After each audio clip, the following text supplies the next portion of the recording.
Hello and welcome to Byju's IAS. Let's get started and look into the first article. The first article says Assam Rifles officer family killed in Manipur ambush. What is the context? We have the commanding officer of Assam Rifles with his family and four other personnel of Assam Rifles who were killed in an ambush where in Churachandrapur district of Manipur. Who has taken responsibility for this ambush? It includes People's Liberation Army, Manipur Naga People's Front, and there is an allegation also made on People's Revolutionary Party of Kanglepek where it is alleged that this insurgent group may also have been involved in the ambush. Let us try and understand a larger picture of insurgency in the northeast part of India with special emphasis to the state of Manipur. First up, let's understand how insurgency is present in the state of Northeast. When we speak about Northeast, there are about 8 states. This includes Arunachal Pradesh, Assam, Manipur, Mizoram, Meghalaya, Nagaland, Sikkim, and Tripura. These are the 8 states that we have in the northeast part of India. As we consider the northeast part of India, it is known for its ethnic and cultural diversity. It is known for its ethnic Milayu. So, what we have is a beautiful diversity in the northeast part of India. However, as much as this is the importance of the Northeast, this can also become a cause of concern to the Northeast part of India. Why? Because there is incomplete racial assimilation. On one side, we take pride on the cultural milieu. There is a cause of concern where there are ethnic conflict, cultural problems in the northeast part of India. This has given rise to insurgent and separatist groups and movements in the northeast part of India. When we consider number of parliamentary reports with reference to the northeast part and the insurgency present in the northeast part of India, it gives rise to three important parameters. Why is there insurgency in northeast? Why is there differences in the ethnic groups, and what has this led to? According to the parliamentary report, it has given rise to ambitions where these insurgent groups want to establish separate and sovereign nation. What do we mean by it? There are a number of ethnic groups. They have their own independent identity. They want to establish and recreate their own country which is independent of India. As of now, we have the beautiful northeast states, but few insurgent groups in the northeast want to create an independent country. That happens to be the first proposal according to the insurgent groups. Then we have the sub-regional aspirations. What are these sub-regional aspirations? There are states in India. We have about 8 states, northeast states in India. While these insurgent groups want to create more states, they want to establish their own rule. They also want to have independent autonomy. They want to have more autonomy councils as well. This is where they are creating a paranoia for the sub-regional aspirations. Finally, there is assertion of ethnic identities as well. What is this assertion of ethnic identities? This is about conflict between ethnic groups. You have the Nagas, you have the Meiteis, you have different ethnic groups. These ethnic groups, they might be minority in one area, they'll be majority in some other area. So reimposing the very idea of superiority of one ethnic group over the other group, leading to the insurgent and separatist tendencies. So what is happening in Northeast? Northeast is known for its beauty. Northeast is known for its culture milieu. It is known for its diversity. But because of the ethnic conflicts and issues, what we have is all these issues resulting in ethnic violence in the northeast part of India. Now let's focus on the state of Manipur. What is the root of insurgency in Manipur? When it comes to Manipur, Manipur is also a melting pot for diverse cultures and ethnicities. However, there are also issues and concerns with special emphasis on Manipur. What is happening? We have to look at the colonial government. The colonial government wanted to run its own system. So what does it do?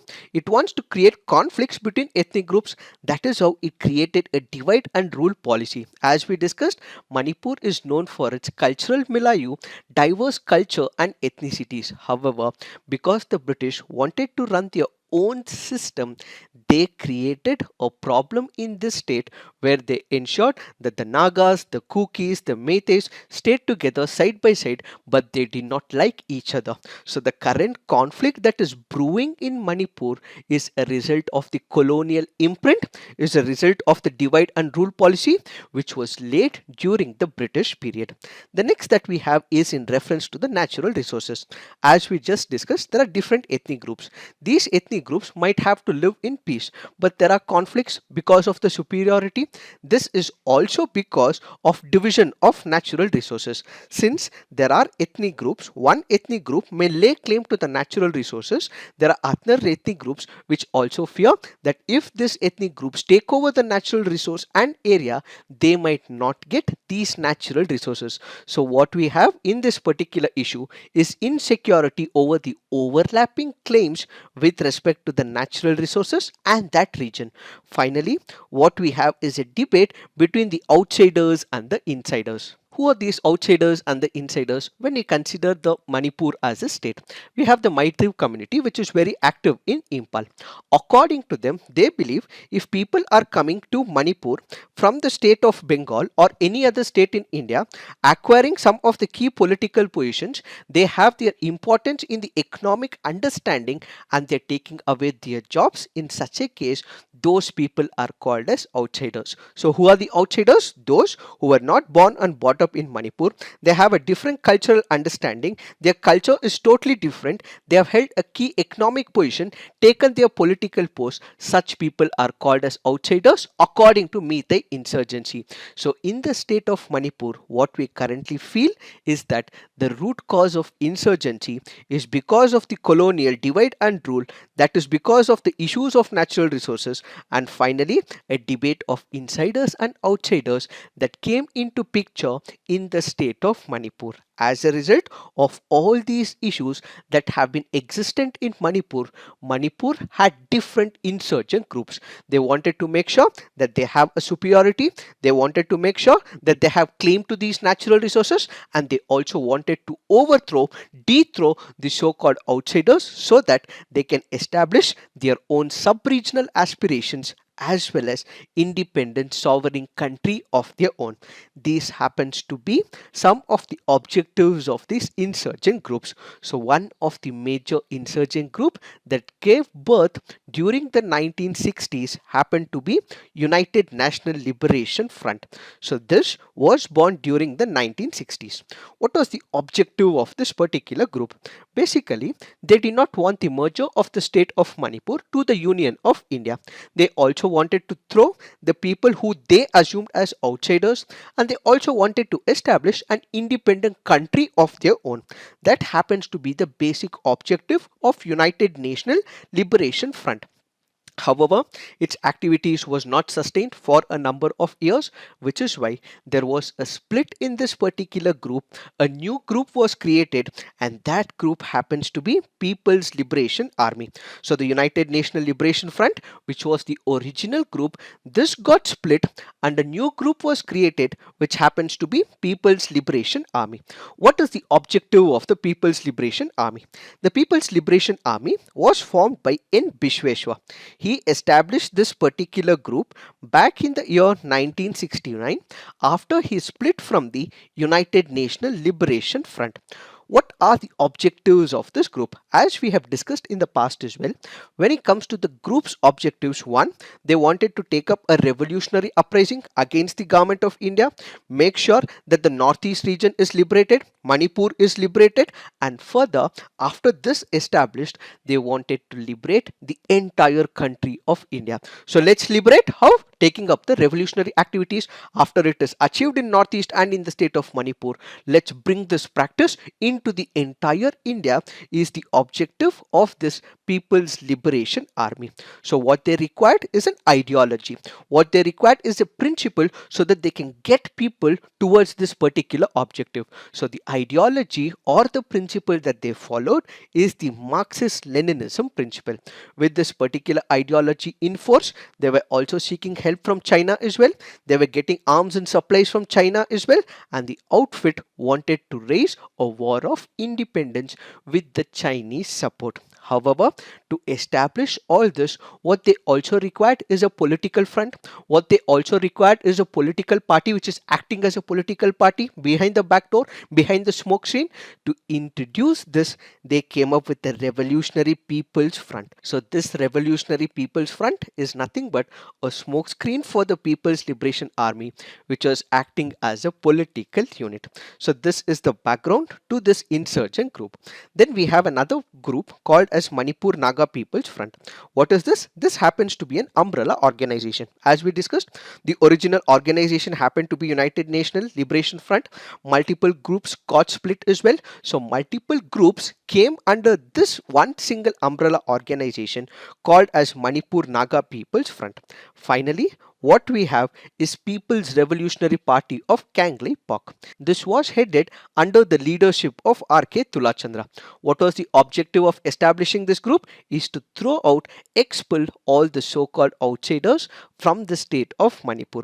So the cadres or the people who were present as part of the People's Revolutionary Party of Kanglei Pak were majorly Meitei people, and they started operating in the Imphal Valley. Because of all these insurgent groups that we just discussed, there are a couple of issues and concerns that we have to focus on. What are these issues and concerns? As we discussed, there are multiple groups in Manipur. We have UNLF, we have PLA, we have PREPAC, we have MPLF. All of them have splinter groups, but most of these have been operating from Myanmar. Since the security forces are active in the state of India, they needed a new base. So these groups have been operating from Myanmar. They have been getting support from the border states of Myanmar, and in fact, since they are not present in India, their activities were not kept check by the Indian security forces. Why? Because their bases are currently being operated from Myanmar. How do they get their money? That is through the extortion. What is extortion?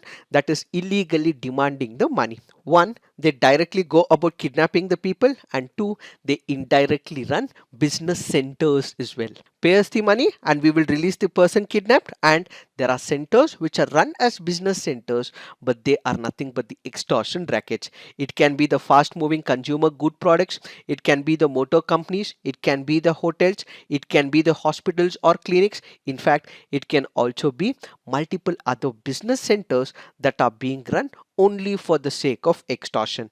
Added to this, India also has porous borders across Myanmar. We also have porous borders across Nepal. We also have porous borders across Bangladesh as well. So what India had to face is the brunt of illicit drugs as well.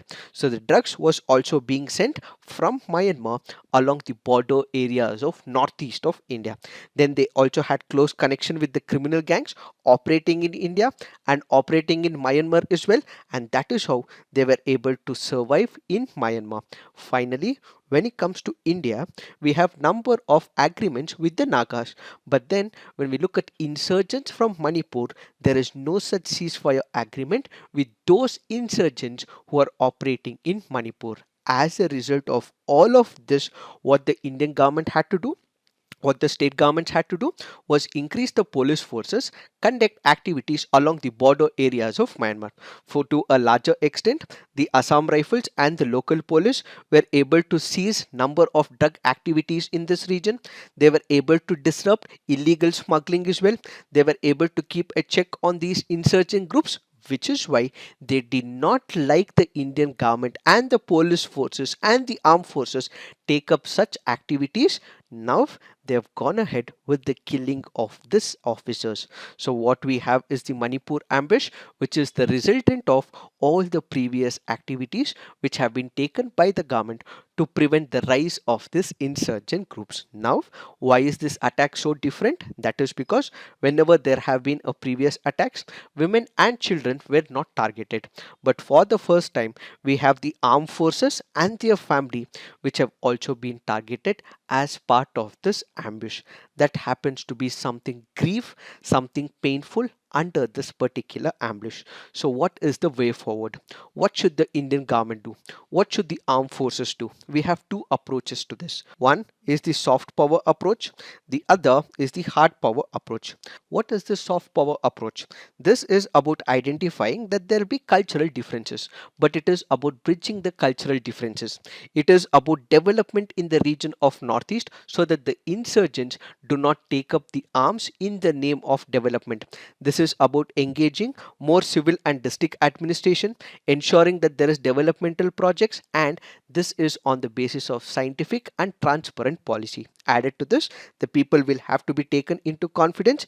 They should also be allowed to take up more developmental opportunities. So this is more about development. This is about governance approach. This is about bridging the differences that is existing in Manipur and also in the northeast part of India. That happens to be the soft power approach. Then we have the hard power approach. What is this? This is about neutralizing the terror or the insurgent groups in the northeast part of India, for which we have to engage the armed forces, for which what we require is active participation from the police forces, what we require is active participation from the armed forces and the Assam Rifles, and India will also have to coordinate with Myanmar government as well. Since they are currently being operating from Myanmar, only the police forces and the armed forces would not be able to stop such menace. What we require is active participation, cooperation from Myanmar as well. What we need is international support to bring an end to this insurgency group. So the combined efforts of the police forces, the Assam Rifles, Myanmar government, the state government and the Indian government all will have to come together so that we can keep a check on insurgency in the whole of northeast India, with special emphasis to Myanmar as it has happened in the present situation. In fact, India is also known for its hard power approach. In the past, India has also taken similar steps where Indian armed forces were hit in the northeast part of India. So India can take a further step in establishing and recreating such a scenario where the hard power is able to neutralize the insurgent groups who are operating from different countries' soil. It is this that we have to understand in reference to this article. Now let's look into the next article. This article says, will MP Latch be changed for post-pandemic needs? The article here is speaking about MP Latch Fund. We did discuss about the background to the MP Latch Fund in our daily quiz. What did we discuss? We did discuss that it came into picture in the 93-94. We did discuss what was the objective of it, what is the criteria, how they would be able to create durable assets, what is the criteria that is fixed, and how we have the members of the parliament who would be getting about 5 crores, and this will be with two installments. And we also discussed how they would be able to make recommendations to the district administration, and the district administration would create durable assets. All of this was discussed in our daily quiz videos. But what are we going to discuss today? As part of the MP Latch scheme, we should also know the controversies surrounding the MP Latch scheme. We should also know various challenges when it comes to the execution of MP Latch scheme. We should also know the concerns surrounding the MP Latch scheme. Let us try and understand what are these controversies the article is speaking about in reference to the MP Latch scheme. Back in the year 1999, we have the Jammu and Kashmir National Panthers Party chief Bhim Singh along with an NGO called as Common Cause. They say that according to their analysis, the misuse of MP Latch fund have been undertaken by the members of the parliament. So what are they doing? They are misusing the funds that is given to them indirectly, where they would be able to recommend the district authorities to come up with creation of durable assets. This fund is being misused, says Jammu and Kashmir National Panthers Party as well as an NGO called as Common Cause. Whenever there is a durable asset that has to be created, what we require is a contractor. It is this contractor who will execute this particular project. What should ideally happen? Ideally, there should be a bidding process. There should be one of the companies which should be able to execute this particular project at a low cost with a much better efficiency. So a bidding process will have to be done. But what happens when it comes to the MP Latch scheme? Since it is the MP who is making a recommendation to the district authorities, he would obviously give such contracts to the contractors whom he is aware of. Directly, this means that it might be a relative, it might be a close friend, it might be a friend of an MP, or in fact, if he is financially known to that particular person, such contracts are usually given to the contractors instead of going by the bidding process or by the low cost, high efficiency process. So, what is happening here? There is misuse of funds. These funds are being diverted by giving or awarding contracts to the closed ones instead of following a prescribed policy. This happens to be a major problem under the MPLAT scheme. Further, when you look into the constitutional picture, we have the separation of powers. What is the separation of powers? We speak about the legislature. Who is the legislature? It is he who makes the laws. Then we have the executive. Who is the executive? The one who implements the laws. Then we have the judiciary, which will interpret these laws. Let's keep aside the judiciary. Our focus would be with reference to legislature and executive. The member of the parliament happens to be a legislature. So what should he ideally do? He should be in a position to make laws. But when you're giving money to the MP, if he is part of the executive process, it is violating the very cardinal principle of the constitution, which is about separation of powers. So money given to the MP where he recommends how a job has to be conducted means that he is also working as an executive, thus violating the very principle of constitutional separation of powers. In fact, we also have the second Administrative Reforms Commission, which was also against this particular proposal, as it felt that the very idea of separation of powers is eroded with this particular MPLAT scheme. Added to this, we had the Comptroller and Auditor General. They did an analysis of many years of the MPLAT scheme. According to them, they make a clear-cut analysis of this program. They say that when these contracts are given to the contractors whom the MPs know, there is use of lesser quantity of the material. Then there is excess payment that is made to the contractor. Then there is extension of time granted to the contractors without following a correct procedure. Why are you extending the contract time? Why are you giving this particular contract to that particular company or a person? All of this was not transparent. It was an opaque process that was in establishment when it comes to the MPLAT scheme. So what was happening here is that there was a problem of corruption when it comes to the MPLAT scheme. As a result of all of these issues, it ultimately goes to the Supreme Court of India to check if this particular scheme is meeting the demands of the constitution. Is it constitutionally valid? That is where it was challenged in Supreme Court back in the year 1999. Then petitions were filed every alternative year in 2000, 2003, 2004 and 2005. All these petitions were merged into one single issue, and finally the Supreme Court delivered its judgment in the year 2010. What did the Supreme Court say? The Supreme Court said that this MPLAT scheme happens to be a constitutional one. How? It did not declare such a scheme as unconstitutional, but instead it held that this scheme happens to be a constitutional scheme. What is the arguments of the Supreme Court of India? We have the members of parliament. The members of parliament are kept check by the parliament. There is a strict guidelines given by the Ministry of Statistics, and at the same time, just because there is allegation of corruption, you cannot completely dilute an act, ignore an act, and ultimately bring an end to this particular act. So there will be misuse. So what we have to focus on is bringing about changes into this particular structure.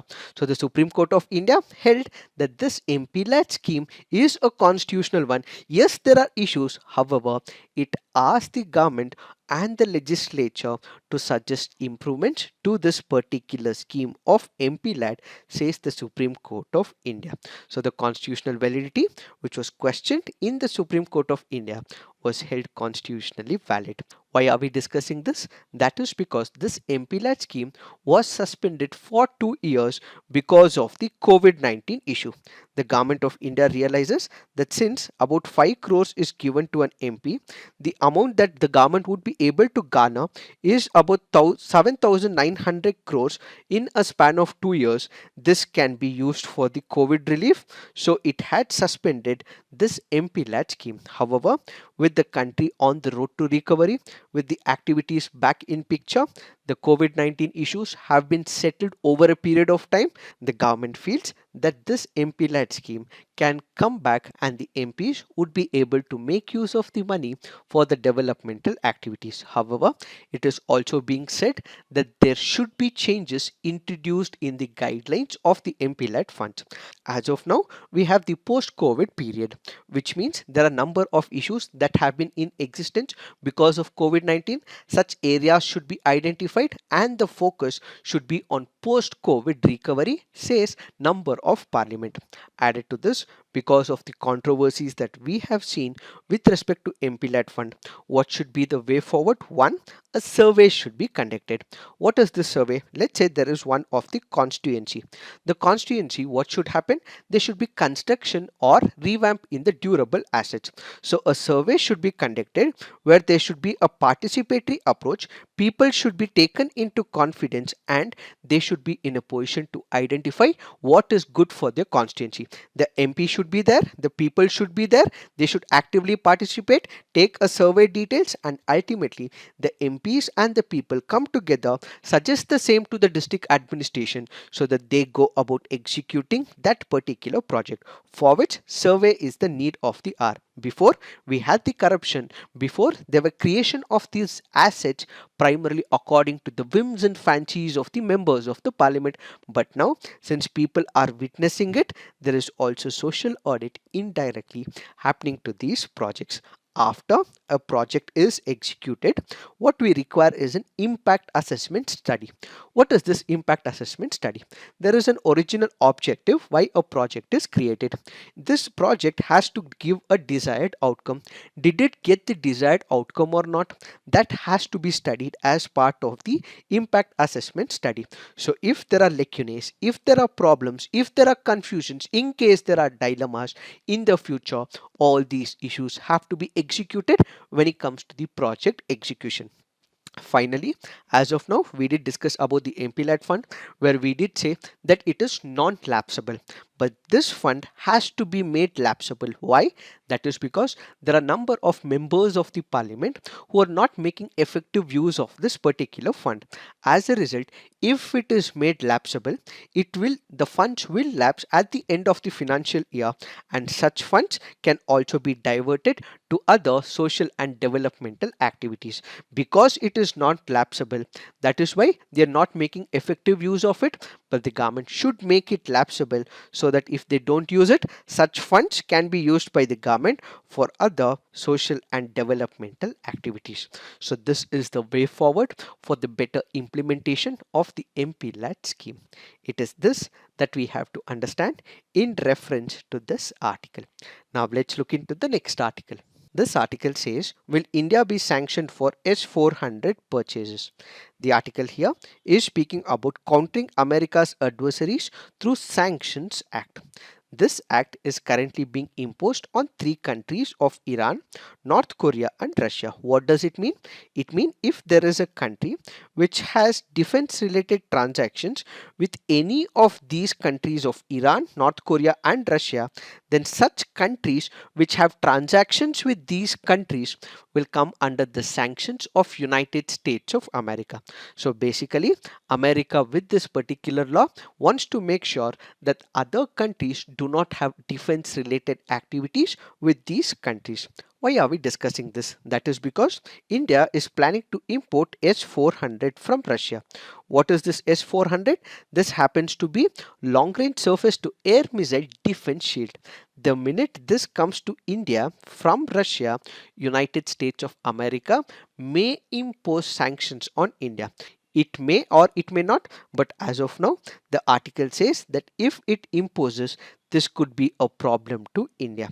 So if United States of America imposes such a sanction on India, what are the various sanctions that it can impose on? It can impose stopping credit lines from United States of America, and international banks can also give loans to India as well.